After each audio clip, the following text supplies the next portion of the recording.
अल्लाह अल्लाह क्या मज़ा मुर्शिद के मैखाना में है, अल्लाह अल्लाह क्या मज़ा मुर्शिद के मैखाना में है, दोनों आलम की हकीकत एक पैवाने में है, दोनों आलम की हकीकत एक पैवाने में है। अल्लाहर नाम बोलते যার ভালো লাগে, শুনতেও তার মজা লাগে। কেন কেন কেন? আল্লাহ বলেন ফাযকুরুনি আযকুরুকুম ওয়াশকুরুলি ওয়ালা তাকফুরুন। আল্লাহ পাক রব্বুল আলামিন বলেন, ও আমার বান্দারা, তোরা আমার নামের জিকির করলে আমি আল্লাহ তোমাদের নামের জিকির করি, তোমরা আমার নামের জিকির করলে আমি তোমাদের নামের জিকির করি। আল্লাহ আরেক আয়াতে বলতেছেন, ইউসাব্বিহু লিল্লাহি মা ফিস সামাওয়াতি ওয়া মা ফিল আরদ, আসমান জমিনের মাঝখানে যা যা কিছু আছে সবকিছু আল্লাহ পাকের তাসবিহ জপে।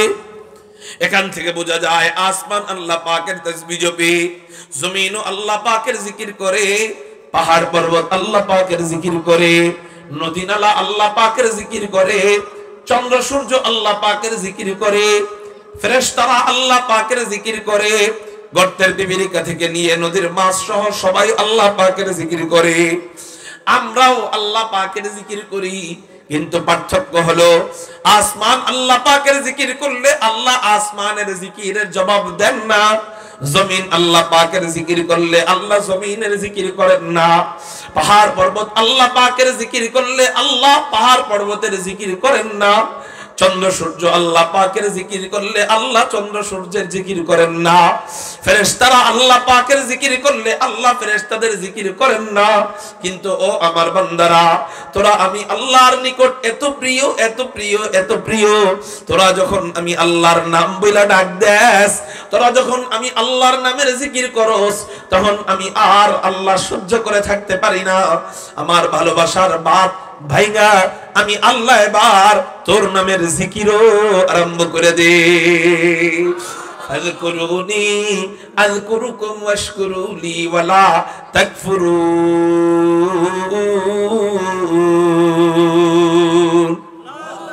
এই জন্যই নবীজি বলেন, তোমরা আল্লাহর নামের জিকির একা একা করবা, আল্লাহ তোমার নামের জিকির একা একা করবে। আর তোমরা ভরা মজলিসে আল্লাহ পাকের জিকির করলে আল্লাহ ভরা মজলিসে ফেরেশতাদেরকে ডাক দিয়া বিশাল মজলিস কায়েম করে, ওই মজলিসে বান্দা তোমার নামের জিকির করবে। এই জন্য এই ভরা মজলিসে যখন আল্লাহর নামের তাসবিহ গুলা পড়ার কথা বলা হয় অথবা সুযোগ এসে যায়, তখন আর দেরি করব না, আকাশ পাতাল প্রকম্পিত করে চিৎকার দিয়ে, আবেগ নিয়ে, অনুভূতি নিয়ে, মোহাব্বত আর ভালোবাসা নিয়ে আল্লাহর নাম বলবো। বলি না আল্লাহু আকবার? আওয়াজ হয় নাই, আরো জোরে আল্লাহু আকবার। এটা তো আমি বললাম দেখা, এখন বলবো না, ইশারা দিব, দেখি তো আপনাদের সাউন্ড কমে না বাড়ে। মাশাআল্লাহ, এই সাউন্ড রাখতে পারবেন তো আপনারা ইনশাআল্লাহ? আল্লাহ বলতেছেন, ইয়ারফাইল্লাহু আল্লাযীনা আমানু মিনকুম ওয়াল্লাযীনা উতুল ইলমা দারাজাত। আল্লাহ সম্মান বাড়ায় দেওয়ার কথা বলতেছেন। এক নাম্বার কাজ করবা, ঈমান আনবা। আলহামদুলিল্লাহ আমরা সবাই ঈমান এনেছি। দুই নাম্বার কাজ করবা, আল্লাহ বলেন ইলম প্রাপ্ত হবা, অর্থাৎ আলেম হবা। আমি আল্লাহ তোমার সম্মান, তোমার ইজ্জত, তোমার শান, তোমার মান, তোমার মর্যাদা আমি আল্লাহ দুনিয়াতেও বাড়ায় দেওয়ার জিম্মাদারি নিলাম, আখিরাতেও বাড়ায় দেওয়ার জিম্মাদারি নিলাম। একটু চিৎকার দিয়া বলেন না সুবহানাল্লাহ। আপনি বলতে পারেন, হুজুর এত কষ্ট করে আমরা আলেম হব, আলেম হওয়ার পর আল্লাহ আমাদেরকে পুরস্কার এতটুকু দিবেন যে আল্লাহ আমার সম্মান বাড়ায় দিবেন, এতটুকুই কি পুরস্কার? আমি বলবো এটাই কম কিসের?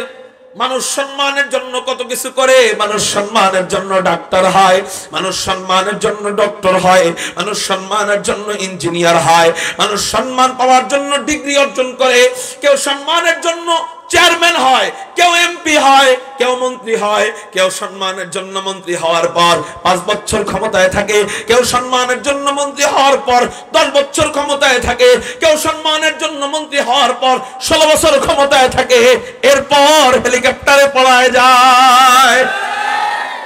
সম্মানের জন্য কত কষ্ট করে, সম্মানী হওয়ার জন্য বাবার শিক্ষা মানুষদের মাথার ভিতরে ঢুকায় দেওয়ার চেষ্টা করে, ছোট বাচ্চাদের ভিতরে, ছোট স্কুল কলেজের ছোট ছোট বাচ্চাদের ভিতরে বাবার শিক্ষা ঢুকায় দেওয়ার চেষ্টা করে, মুজিববাদের শিক্ষা ঢুকায় দেওয়ার চেষ্টা করে। আল্লাহু আকবার, আল্লাহু আকবার। সম্মান দেনেওয়ালা আল্লাহ, আল্লাহ পাক রব্বুল আলামিন যাকে সম্মান দেয় দুনিয়ার কেউ নামাইতে পারে না। আল্লাহ যাকে সম্মান দেয় না, 16 বছর তার প্রশংসা করলেও তার সম্মান আর ফিরে আসে না। দেখেন না 16 বছর মুজিবকে নিয়ে কত সম্মান হই না তারা দেখানোর জন্য, কত শিক্ষাই না শিখাইলো মুজিবের, কত ইতিহাস। মুজিব কোন টয়লেট ব্যবহার করত, মুজিব খাইতে কি পছন্দ করত, মুজিব কার সাথে প্রেম করত, মুজিব কখন ঘুমাইতো, মুজিব কখন ঘুম থেকে উঠতো, মুজিব কাশি দিত এক এক দিনে কয়টা কইরা, মুজিব হাঁচি দিত এক এক দিনে কয়টা কইরা, মুজিব এক এক দিনে কয়বার করে টয়লেটে যাইতো। কত ইতিহাস ছোট্ট বাচ্চাদের মাথায় ঢুকায় দিছিল। বলে কেন? বাপকে বানাইতে চাইছে জাতির পিতা। আল্লাহ যার সম্মান দেয় নাই, ওরে আল্লাহ। বা'দু ফাআউযু বিল্লাহি মিনাশ শাইতানির রাজীম। বিসমিল্লাহির রাহমানির রহিম।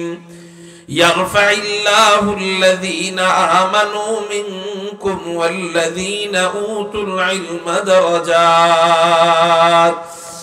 قال سيدنا رسول الله صلى الله عليه وسلم طلب العلم فريضة على كل مسلم أو كما قال عليه الصلاة والسلام.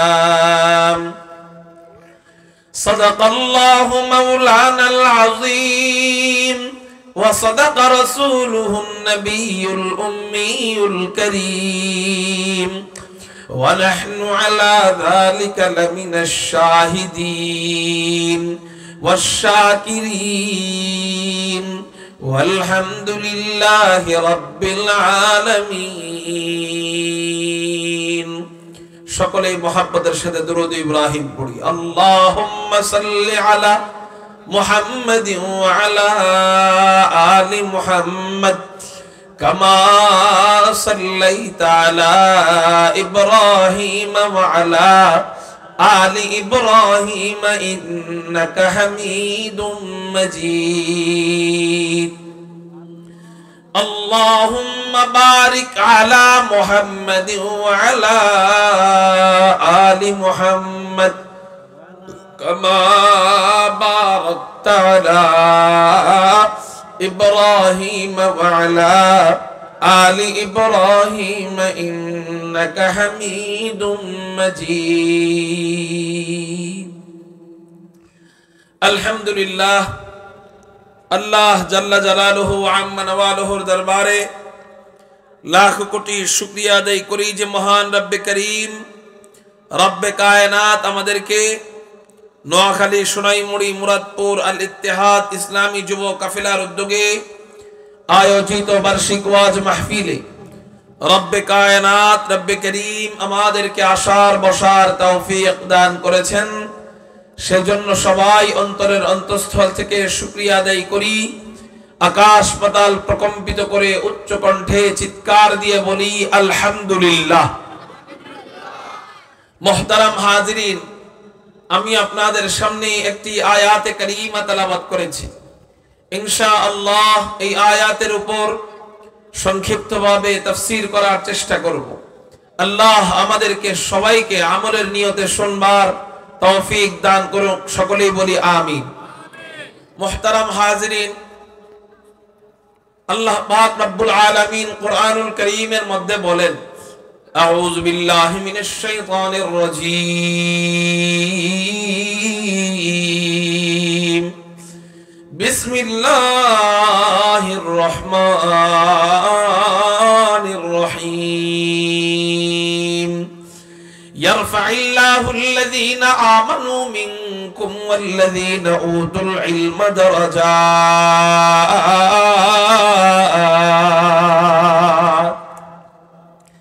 আল্লাহ পাক রব্বুল আলামিন বলেন, যারা ঈমান এনেছে এবং ইলম প্রাপ্ত হয়েছে, এই দুই কাজ যারা করেছে তাদের জন্য আমি আল্লাহর পক্ষ থেকে পুরস্কার হলো, আমি আল্লাহ তাদের সম্মান, তাদের মর্যাদা, তাদের শান, তাদের মান, তাদের মাকাম, তাদের ইজ্জত, তাদের সম্মান আমি আল্লাহ বাড়িয়ে দিব।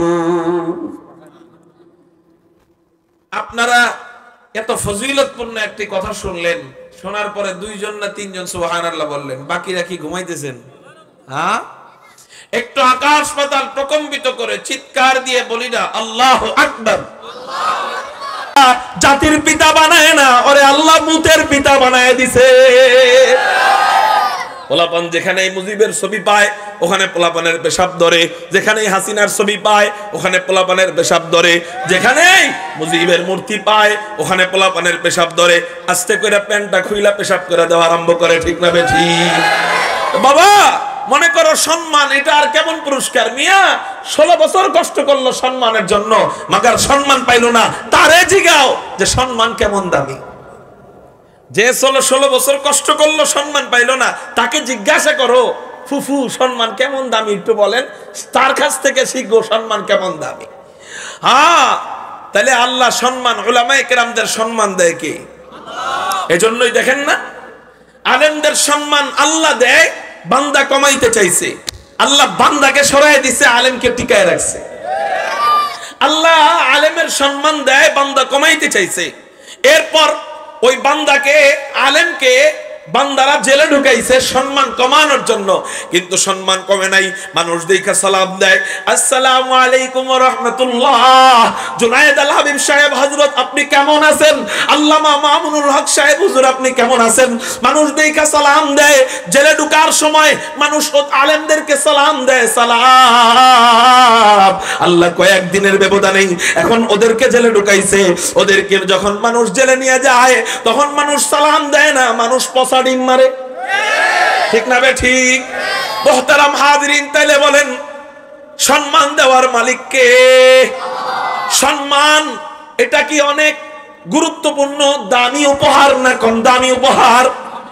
দামি উপহার। আল্লাহ আমাদের সম্মান বাড়ায় দিবেন যদি আমরা ঈমান আনার পরে ইলম অর্জন করতে পারি। এটা তো কোরআনের আয়াত। চলেন এবার হাদিস থেকে আমরা একটু ব্যাখ্যা করি ইলম অর্জনের কত দাম, ইলম অর্জনের কত ফজিলত।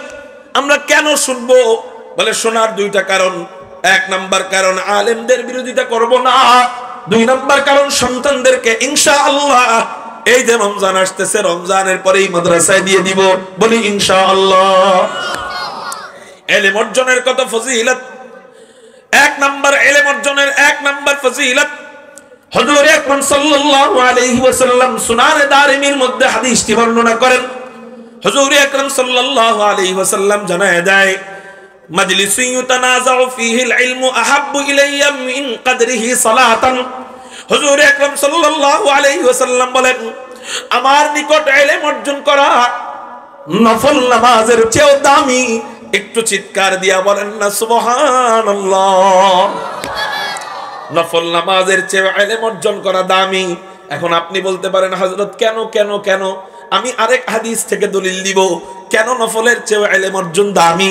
হুজুর আকরাম সাল্লাল্লাহু আলাইহি ওয়াসাল্লাম বলেন, তলাবুল ইলমি ফরিদাতুন আলা কুল্লি মুসলিম। ইলম অর্জন করা প্রত্যেক মুসলমানের উপর ফরজ। নফল নামাজ পড়া ফরজ নয়, ইলম অর্জন করা ফরজ। এবার বলেন নফল বেশি দামি না ফরজ বেশি দামি? ফরজ বেশি দামি। এজন্যই আমাদের এক উস্তাদ ছিলেন, ওনাকে আমরা সুন্নতি হুজুর বলতাম। সব সময় নফল নামাজের প্রতি যত্নবান থাকতেন। আলহামদুলিল্লাহ, একদিনও তাহাজ্জুদ ছুটতো না, একদিনও ইশরাক ছুটতো না, একদিনও চাষ নামাজ ছুটতো না, একদিনও তাহিয়াতুল ওযু ছুটতে দেখি নাই, একদিনও তাহিয়াতুল মসজিদ ছুটতে দেখি নাই, কখনোই দেখি নাই আসরের নামাজের আগে 4 রাকাত সুন্নাত ছুটেছে, কখনোই দেখি নাই বেতের নামাজের পরের 2 রাকাত সুন্নাত ছুটেছে।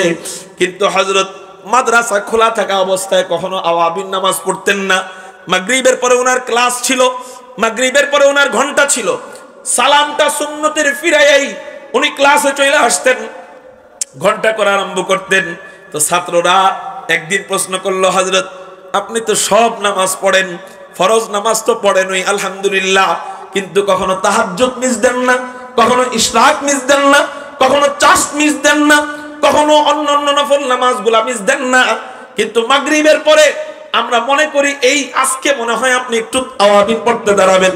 ছাত্ররা আওয়াবিন পড়তে দাঁড়ায়, কিন্তু আপনাকে কখনোই দেখি না আওয়াবিন পড়তে। আপনি সুন্নত নামাজের সালামটা ফিরেই সাথে সাথে আপনি ক্লাসে চলে আসেন, ছাত্রদেরকে পড়ানোর জন্য চলে আসেন। এটার কারণটা কি?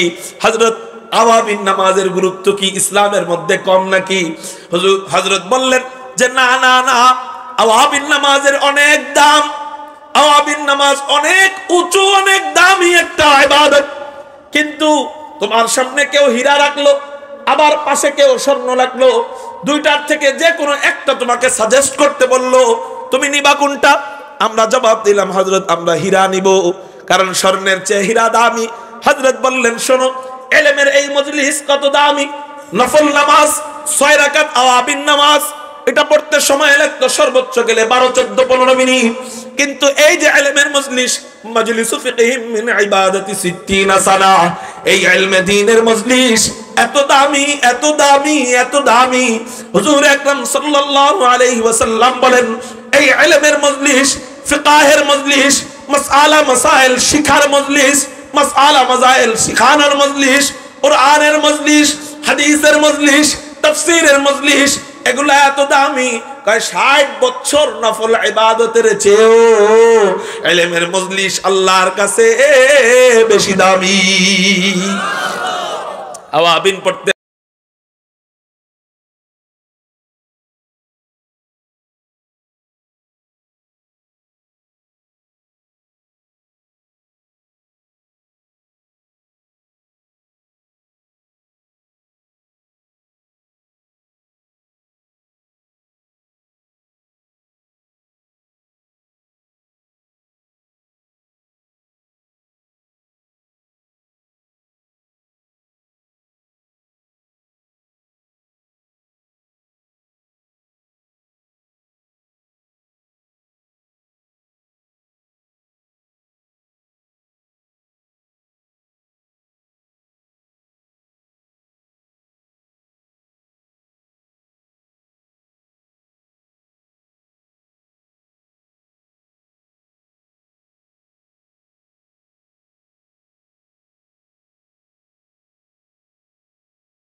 আলামিন তার জন্য জান্নাতের রাস্তা সহজ করে দেয়।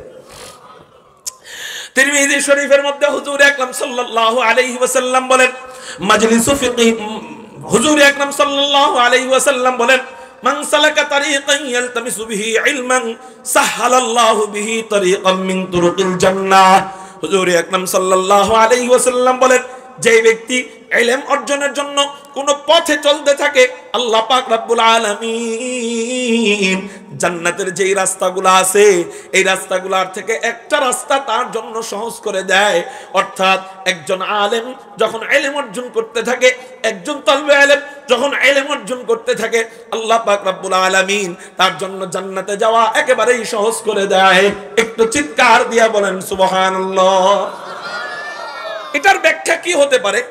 এটার ছোট্ট সংক্ষিপ্ত একটা ব্যাখ্যা আমি বলি।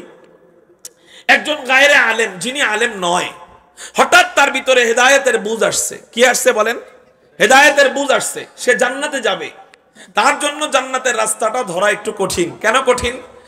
উনি আল্লাহওয়ালা হয়ে যাওয়ার মন মানসিকতা আল্লাহ ওনার ভিতরে দিছে, কিন্তু ওনার বিবির ভিতরে তো এখনো আসে নাই, ওনার সন্তানদের ভিতরে তো এখনো আসে নাই। সেজন্য উনি নামাজি হলেও ফজরের নামাজের সময় বিবি শুয়ে থাকে, ওই বিবির আসরটা তার গায়ে পড়ে, অর্থাৎ মাঝে মাঝে তারও ফজরের নামাজ মিস হয়ে যায়। ঠিক না বে ঠিক? উনি আল্লাহওয়ালা হলেও, উনি নামাজি হয়ে গেলেও বিবির সাথে ঘুরতে গেছে, এখন বিবি নামাজ পড়ার প্রতি কোনো আগ্রহ নাই, বাস বিবির সাথে সেও ঘোরা আরম্ভ করে দিছে। সৎসঙ্গে স্বর্গবাস, অসৎ সঙ্গে সর্বনাশ।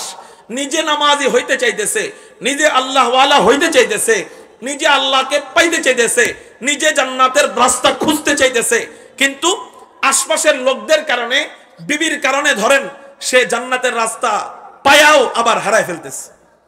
এদিকে কিছুদিন পর বিবির হেদায়েত হলো, আলহামদুলিল্লাহ, এখন স্বামী এবং বিবি একসাথে নামাজ পড়ে, ভালো মাশাআল্লাহ। 2-3 বছর পর মেহনত করার পরে বিবি এখন নামাজি, স্বামীও নামাজি, বিবিও নামাজি, কিন্তু সন্তানগুলা বেনামাজি। এই সন্তানদের কারণে ঘর থেকে টিভিটা নামাইতে পারতেছে না। সে আল্লাহকে যে খুঁজবে, আল্লাহর পথে যে চলবে, জান্নাতের পথে যে চলবে, সে এটা পারতেছে না। টিভিটা কোনোভাবেই নামাইতে পারতেছে না। টিভি নামাইলে বাড়ির লোকজন আরো আছে, এরা বেজার হয়। যাই হোক, আরো 2-3 বছর মেহনত করার পর টিভিটা নামাইতে পারছে। এখন সন্তানের হাত থেকে বিয়ের আগে চিন্তা করছে মোবাইলটা দিব না। কেন? বিয়ের আগে মোবাইল দিলে চরিত্র ধ্বংস হয়ে যায়। এজন্যই আমাদের কওমি মাদ্রাসা আলহামদুলিল্লাহ কোনো ছাত্রের কাছে মোবাইল পাওয়া যায় না। যদি পাওয়া যায় বড় বড় মাদ্রাসায় বহিষ্কার করে দেওয়া হয়, আবার যদি পাওয়া যায় এটাকে জমা নেওয়া হয়, একবারে ছুটির আগ পর্যন্ত আর দেওয়া হয় না। মুহতারাম হাজিরিন, এটা একজন স্বাভাবিক আম পাবলিক, যে সাধারণ জনগণ, যে তার বাড়িতে চাইলেই করতে পারবে না।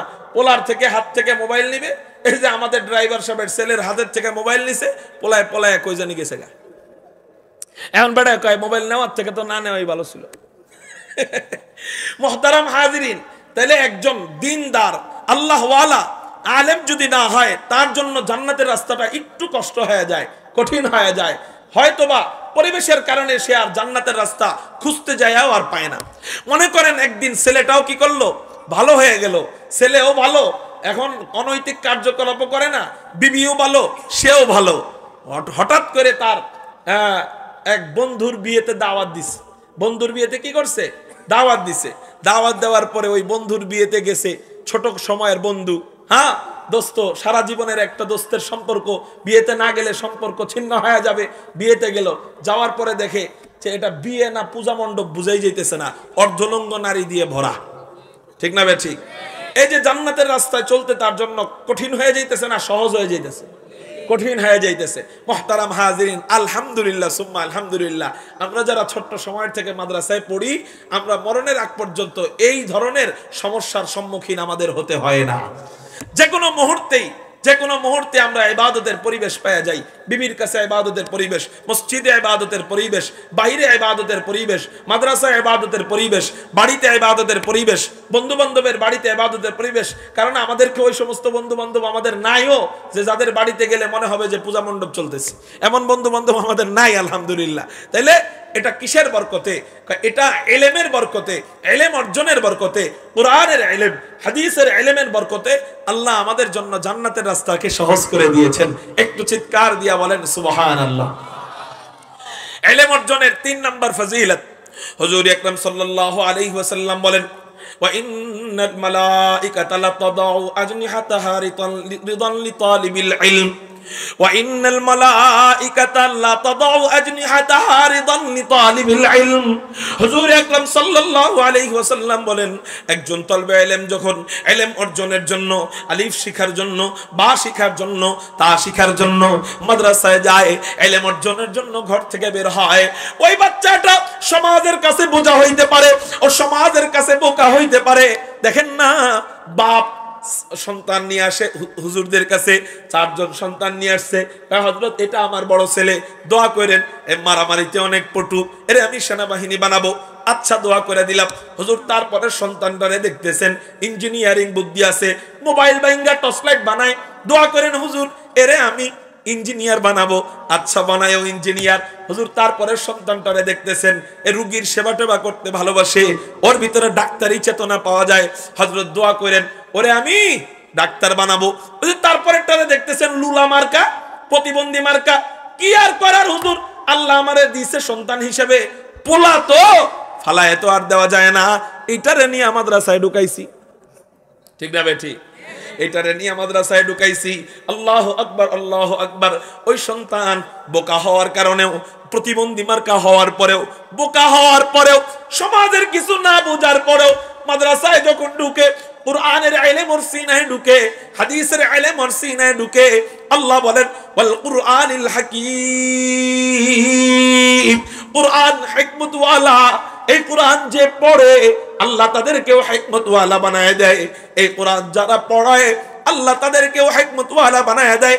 একটা বাচ্চা ছোট সময়ে বোকা ছিল, কিন্তু আল্লাহ পাক রব্বুল আলামিন বড় হওয়ার পর, আলেম হওয়ার পর আল্লাহ ওই বাচ্চার মাথার ভিতরে এমন বুদ্ধি দিয়ে দেয়। বাংলাদেশের বড় বড় বুদ্ধিজীবীরা, আপনারা ইতিপূর্বে টক শো দেখেছেন, আলেমদের কাছে যত বড় বড় মুরগি চোর, গম চোর, টিন চোর, আলু চোর, পাকিস্তানের মুরগি চোর, যত বড় বড় চোরেরা আলহামদুলিল্লাহ আলেমদের সামনে আসছে, আলহামদুলিল্লাহ ওদের পায়জামা গরম হয়ে গেছে। কয় কেন কেন কেন? কয় আলেমদের সাথে বুদ্ধি দিয়ে পারা যায় না, সবকিছু দিয়ে পারবা, কিন্তু আলেমদের 2টা জিনিস দিয়া তুমি পারবা না। 1 নাম্বার হলো ইলম, 2 নাম্বার হলো চোখের পানি। তুমি অস্ত্র দিয়ে পারতে পারো, তোমার কেডার দিয়ে পারতে পারো, গরুর রশি দিয়ে বাইদা বাইদা আলেমদেরকে জেলে ঢুকাইতে পারো, মাগার ওই আলেম যখন অ্যাটম বোমা ছাড়া শুরু করবে, চোখ থেকে যখন 1টা 2টা করে ফুটা আল্লাহর কাছে পাঠানো আরম্ভ করবে, ইনশাআল্লাহুল আজিজ আলেমদের জুতা পিটা করতে হবে না, তোমাদের নিজেদের পোলাপান্ডাই তোমাদেরকে জুতা পিটা কইরা কইরা জেলে ঢুকায়। ঠিক না বেঠিক? এই জন্য আলেমদের চোখের পানিকে খুব ভয় করতে হবে, কারণ তাদের সম্মান, তাদের মান, তাদের শান, তাদের মর্যাদা বাড়ায় দেওয়ার জিম্মাদারি আল্লাহ দুনিয়ার কাউকে দেন নাই। তাদের সম্মান বাড়ায় দেওয়ার জিম্মাদারি ডাইরেক্ট আল্লাহ নিয়েছেন। কে নিয়েছেন বলেন? এই জন্য তাদের চোখের পানিকে ভয় করতে হবে। 2 নম্বর, আলহামদুলিল্লাহ সুম্মা আলহামদুলিল্লাহ, বড় বড় ডাক্তার, ডক্টর, ব্যারিস্টার, ইঞ্জিনিয়ার, যত গবেষক আছে আলেমদের সামনে বসবে, বুদ্ধি দিয়া 2 মিনিটে ইনশাআল্লাহ কাইট হয়ে যাবে, বুদ্ধি দিয়া। এটা কোরআনের বরকতে, হাদিসের বরকতে। আল্লাহু আকবার। আলেমদের কি বুদ্ধি, কথায় কথায় চলে আসে। আপনাদের এই কুমিল্লার এক হযরত, নাম আল্লামা মুস্তাফা আল হুসাইনি রহমাতুল্লাহি আলাইহি, এই আমাদের আগের যুগে অনেক বড় একজন বক্তা, ওয়াইজ ছিলেন। এই যে হযরতরা চিনেন, আমরা দেখি নাই, হযরতরা দেখেছেন হয়তো। মুস্তাফা আল হুসাইনি রহমাতুল্লাহি আলাইহি কুমিল্লার এক হোটেলে ঢুকছেন খানা খাওয়ার জন্য। খানা যখন খাইতেছেন, মুরগির হাড্ডি চাবাইতেছেন। হুজুররা তো হাড্ডি একটু কায়দা করে চাবায়, একবারে হাড্ডির আলিফ থেকে নিয়ে ইয়া পর্যন্ত পুরা মুতালা করে করে খায়। হ্যাঁ, একবারে A to Z সব চাবায়। আর বড় লোকের খাওয়ান তো অর্ধেক অর্ধেক রাখা যায়, কয় এটা নাকি ভদ্রতা। যাই হোক, আল্লাহ ওদের কপালে রিজিক রাখে নাই, এই জন্য পেটে খিদা থাকা সত্ত্বেও অর্ধেক রাখা দেয়, কয় এটা ভদ্রতা। মুহতারাম হাজিরিন, তো হুজুর যখন মুরগির হাড্ডি চাবাইতেছে, তো পাশে এক বুদ্ধিজীবী বসা, কোট টাই পড়া চা দিয়া রুটি খাইতেছে। তো এখন হুজুরে কটমট করে মুরগির হাড্ডি চাবাইতেছে। ওই বুদ্ধিজীবী মনে মনে কইতেছে যে জীবনে অনেক বড় আশা ছিল, হুজুরকে একটু বাঁশ দিন, তা আজকে সেই আশাটা পূরণ হবে। তো হুজুরকে বলতেছে, হুজুর বলেন তো দেখি, আমাদের এলাকার কুকুর বিড়ালরা মুরগির হাড্ডি কেমনে চাবায়? হুজুরে খাইতেছে কি? মুরগির হাড্ডি। হুজুর বলেন তো দেখি আমাদের এলাকার কুত্তা বিলাই মুরগির হাড্ডি কেমনে চাবায়? হুজুর মনে মনে কয়, বেটা আমারে বাস দিতে আসছো? এই সমস্ত মান্তিকের ক্লাস আমাদের হেদায়েতুন নাহুর বছরে শেষ, আর আলহামদুলিল্লাহ এখন আলেম হয়ে গেছি, মানুষকে ঘুরে ঘুরে দাওয়াত দেই, কোরআনের ইলম আরো বেশি ঢুকছে, আর তুমি আমাকে বাস দিতে আসছো? হুজুরে বলতেছে, মিয়া আপনি এত বড় বুদ্ধিজীবী হওয়ার পরেও এই সামথিং একটা বিষয় জানেন না? কয় না জানি না। কয় তাহলে আজকে শুইনালন মরণ পর্যন্ত মনে রাখবেন। কয় বলেন আমগো এলাকার কুত্তা বিলাইরা মুরগির হাড্ডি কেমনে চাবায়? হুজুরে কয় আমগো এলাকার বড় লোকেরা কট্টাই পয়না চা দিয়া রুটি যেমনে চাবায়, আমগো এলাকার কুত্তা বিলাইরা মুরগির হাড্ডি এমনি। এই সবচেয়ে বড়টা দিয়ে দিছে, আর কিছু লাগে? এর চেয়ে বড়টা আর কি চান বলেন?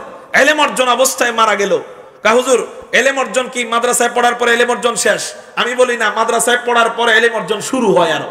কারণ মাদ্রাসায় পড়া শেষ করলাম, ফারেগ হইলাম, মানে আলিফ বাতা শিখলাম, এরপরে যায় আমাদের আলহামদুলিল্লাহ ইলম স্টাডি করা শুরু করি, চর্চা করা শুরু করি। তো এই যদি হয়, একজন আলেম যখন মারা যায় ইলমের বরকতে সে শহীদি মর্যাদা পায়। শেষ ফজিলত বলে আমার বয়ান শেষ করি।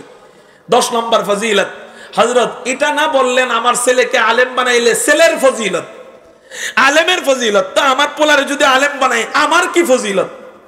কার? আমার। আমি যদি আমার ছেলেকে আলেম বানাই আমার কি ফজিলত? আচ্ছা আপনি যদি তাকায় দেখেন হাসরের ময়দানে আপনি জাহান্নামী হয়ে গেছেন, আল্লাহ না করুক, কথার কথা, আপনি জাহান্নামী হয়ে গেছেন, আপনাকে জাহান্নামে ফেরেশতারা নিয়ে যাইতেছে, গলার মধ্যে আগুনের বেড়ি পড়াইছে, হাতের মধ্যে আগুনের বেড়ি পড়াইছে, জিহ্বার মধ্যে আগুনের পেরাক গাইরা টাইনা টাইনা আপনাকে নিতেছে। হঠাৎ করে আপনি তাকায় দেখলেন নবীজির পাশে আপনার সন্তানটা দাঁড়ায় দাঁড়ায় আপনার ব্যাপারে সুপারিশ করতেছে, আপনার কেমন লাগবে বলেন তো? আল্লাহু আকবার। তিরমিজি শরীফের মধ্যে হুজুর আকরাম সাল্লাল্লাহু আলাইহি ওয়াসাল্লাম বলেন, ইউশাফাউ ইয়াউমাল কিয়ামাতি সালাসাতুন, হাসরের ময়দানে 3 প্রকার ব্যক্তিকে আল্লাহ সুপারিশের অনুমতি দিবেন। 1 নাম্বার আল আম্বিয়া, 2 নাম্বার সুম্মাল উলামা, 3 নাম্বার সুম্মাশ শুহাদা। 1 নাম্বার আলেমদেরকে আল্লাহ সুপারিশের অনুমতি দিবেন, নবীদেরকে আল্লাহ সুপারিশের অনুমতি দিবেন। 2 নাম্বার উলামায়ে কেরামদেরকে আল্লাহ সুপারিশের অনুমতি দিয়ে দিবেন। এই আলেমটা যদি আপনার ঘর থেকে হয়, আমি মনে করি সবার আগে তার মা বাবার ব্যাপারে সুপারিশ করবে, ঠিক না বেঠিক? ইয়ারফাইল্লাহু আল্লাযীনা আমানু মিনকুম ওয়াল্লাযীনা উতুল ইলমা দারাজাত। ঈমান আনার পর আলেম হলে সম্মান বাড়ায় দেয় আল্লাহ। কিভাবে সম্মান বাড়ায় এই সম্পর্কে 10টা হাদিস, 10টা ফজিলত আপনাদের সামনে পেশ করলাম। ইনশাআল্লাহ এই ফজিলত জানার পর আমরা কারা কারা আমাদের মন মানসিকতা চেঞ্জ করতে পারছি যে হযরত আমরা ইনশাআল্লাহ আমাদের সন্তান যেদিন হবে অথবা এখন সন্তান আছে, এই রমজানের পরেই আমরা মাদ্রাসায় ভর্তি করে দিব। কারা কারা রাজি আছি? আল্লাহু আকবার বলে 2 হাত আল্লাহকে দেখাই। হাত উঠাই দেয় তো দেরি লাগে কেন বুঝলাম না। যাদের সন্তান হবে ভবিষ্যতে তারাও হাত উঠান। হ্যাঁ সবাই সবাই সবাই আল্লাহকে হাত দুইটা দেখান। রাজি আছেন ইনশাআল্লাহ? আমার ঘর থেকে আমি একজন সুপারিশকারী রাখতে চাই ইনশাআল্লাহ। হাত নামান। আর তলবে ইলম ভাইদেরকে বলবো, তলবে ইলম ভাইরা বাবা মাদ্রাসায় দিছে দেখাই যেন পড়েন এমন যেন না হয়। দেখেন আপনাদের কত ফজিলত, আপনারা আল্লাহর কাছে কত দামি, অতএব ওই দামটা রক্ষা করে